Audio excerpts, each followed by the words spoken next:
Të dashur miq, jetojmë në një kohë të çuditshme, që është në fakt koha e internetit. Dhe sot e kësaj dite nuk ka asnjë gjë që bëhet më virale në internet se sa këshillat për shëndetin. Për fat të mirë, shumë këshilla janë të vlefshme dhe janë të vërteta. Dhe unë mendoj se një pjesë e mirë e këtyre njerëzve kanë vërtet qëllime të mira.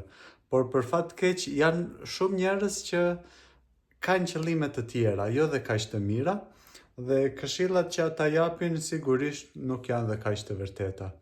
Kështu që kam vendosur që të bëj një video ku të komentoj 30 trende për sa i përket shëndetit.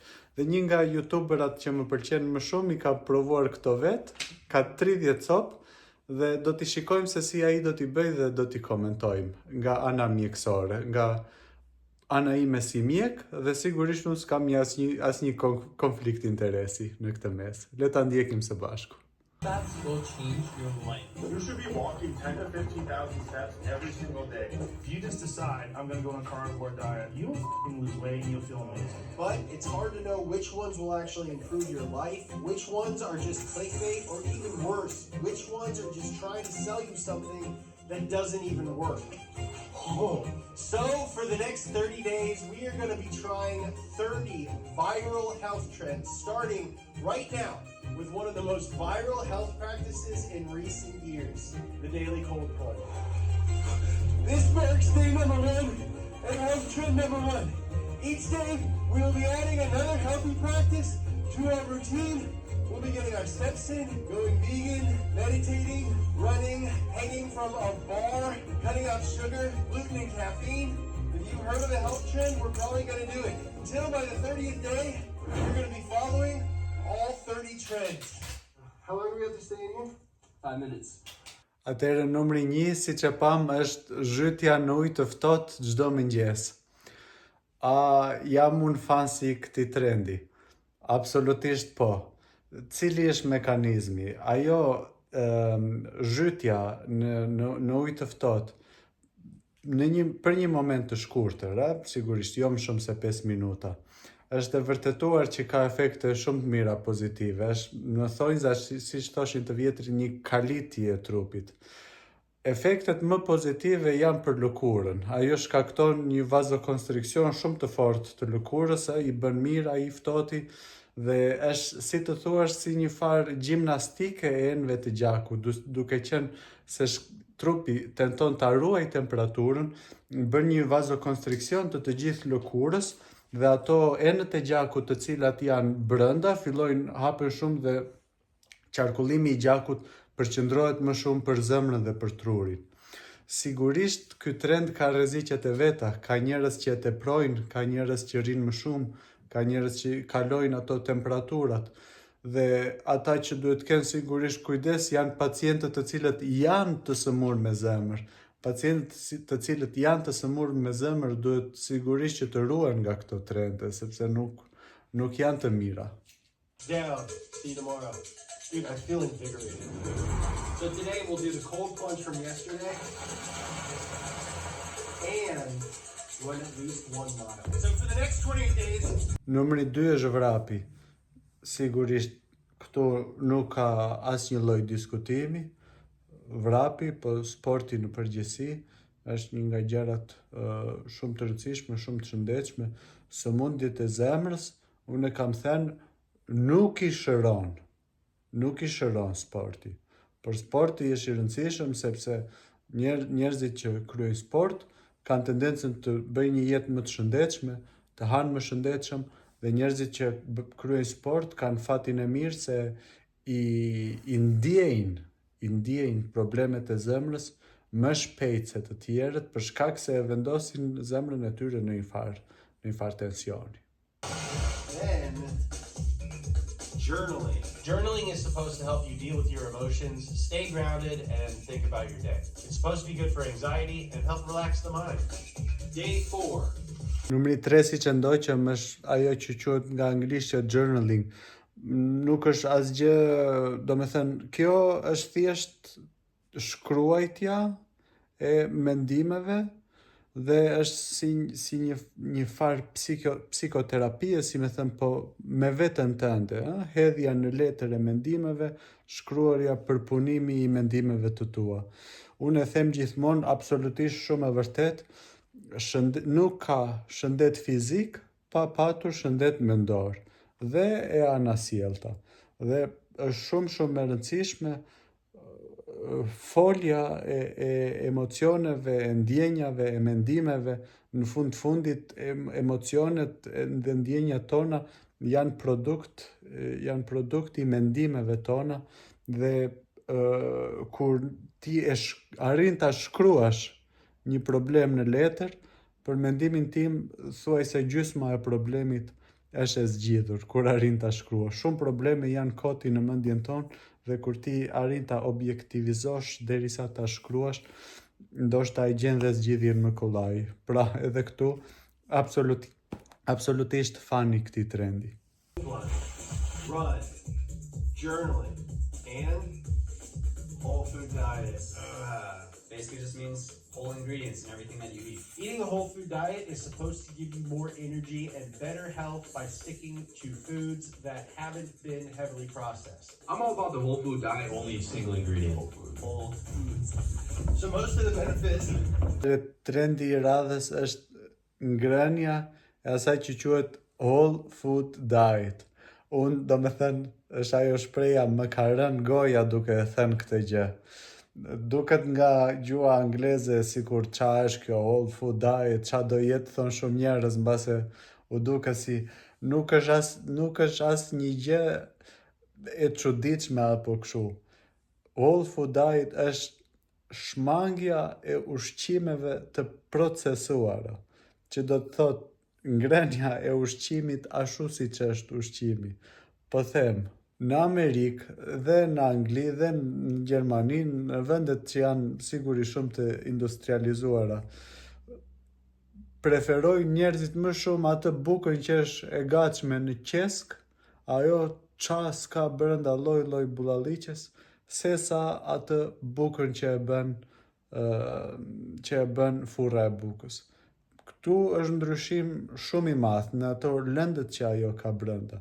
Ose po them, mishi, një nga gjërat më të shëndetshme.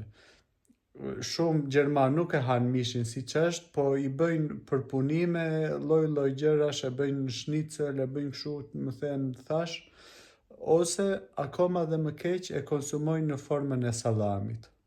Pra, shumë e rëndësishme ngrënia e ushqim siç është dhe jo përpunimet e jashtëzakonshme nga fabrikat. Ushqimi është karburanti jonë dhe sigurisht në varësi të karburantit që i hedhim makinës, ashtu punon dhe makina, edhe trupi jonë të njëjtin koncept ka. Damn. I was hoping that was tomorrow. So I remember a lot of this stuff on there, but I definitely don't remember the order. Caffeine is going to be tough. I do know what the last one is, and I've literally never done it before. And I'm not sure how you'll make a video while we're doing it. How'd that feel? Trendi i radhës është bërja e 1000 hapave në ditë. Sigurisht, në qoftë se një njeri nuk bën aktivitet tjetër dhe bën thjesht sportin, jo me 10.000, po thuhet që edhe thjesht 5.000 hapa në ditë janë të mjaftueshëm për lëvizjen e trupit. Pra, ata që bëjnë deri në 10.000 është prap okej, ata që bëjnë mbi 20.000 hapa në ditë ndoshta është pak shumë. Numri 6 është meditimi. Vim prap tek ai shëndeti mendor, sigurisht kush e ka mundësinë dhe kush e ka qef, është një eksperiencë fantastike, është shumë e rëndësishme të bën njëri tjetër, të bën të përpunosh mendimet e tua me veten tënde akoma dhe më mirë. Sigurisht kur kryhet nga profesionist të vërtet, ka rezultate të jashtëzakonshme. Dita 7 është pirja e shumë ujë, absolutisht për të tërë e njohur. Ajo që duhet të them unë, kujdes mos e teproni, sepse ka njerëz që e egzagjerojnë, pinë deri në 5 litra ujë në ditë. Kjo është një çmenduri e vërtet, mund të shkaktoj çrregullime të rënda të elektroliteve dhe sigurisht pacientët që vuajnë nga insuficienca kardiake, që kanë një pamjaftueshmëri të zemrës, duhet të jenë të kujdesshëm, ata nuk duhet pinë më shumë se 1.5 litra ujë në ditë. Të tjerët sigurisht 2 litra kur është vap, 1 litër e gjysmë është normal. Konceptet më të reja thonë që të pi njeriu ujë aq sa I pijet, po të kenë kujdes se ka njerëz që s'u pijet fare ujë dhe kalojnë atë sasi shumë të vogla, 500 ml në ditë për shembull, janë të pamjaftueshme, janë shumë pak. Gjithashtu, pacientët të cilët janë në moshë të thyer u ikën pak ai refleksi I etjes dhe duhet të kenë shumë kujdes që të rinë të hidratuar. Read for at least 30 minutes. Atëherë numri 8, leximi mbi 30 minuta në ditë. Këto më vjen shumë keq, më vjen për të qarë, sepse për fat keq brezi jon e ka humbur pak atë, edhe fajsoj fusde vetëm time këtu. Mund kam një zakon të keq se edhe kur lexoj vetëm libra mjekësie, edhe jam pak nga ana e artit, kulturës, me thënë drejtën jam pak ignorant për fat keq se më shumë lexoj mjekësi se sa gjëra tjera, po thjesht ai kontakti me librin, leximi për 30 minuta në ditë, më shumë se sa çfarë lexohen është ndjesia e mirë e brendshme që të jetë që ule, lexove diçka, e shkëpute pak mendjen dhe jo gjithmonë me telefon duke parë dokun.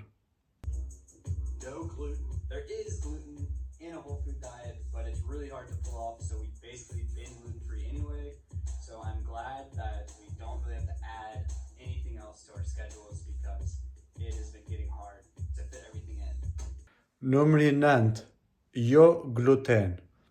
Për fat keq, një çmenduri e vërtet që unë mendoj ka industria një rol shumë të madh. Ka nga ata njerëz të cilët kanë intolerancë ndaj glutenit, kanë probleme, nuk I tresin dot këto brumrat, këto gjërat e mira që bëjnë italianët dhe ne shqiptarët. Sigurisht për këta njerëz është okay, është shumë e rëndësishme të shmangin qoftë sasitë më të vogla të glutenit dhe thërrime të glutenit u shkaktojnë probleme jo të lehta të sistemit gastrointestinal. Por njerëzit që nuk kanë probleme, njerëzit që han makarona, buke, të tjera dhe kënaqen, nuk ka asnjë arsye në botë pse të përdorin dietën pa gluten.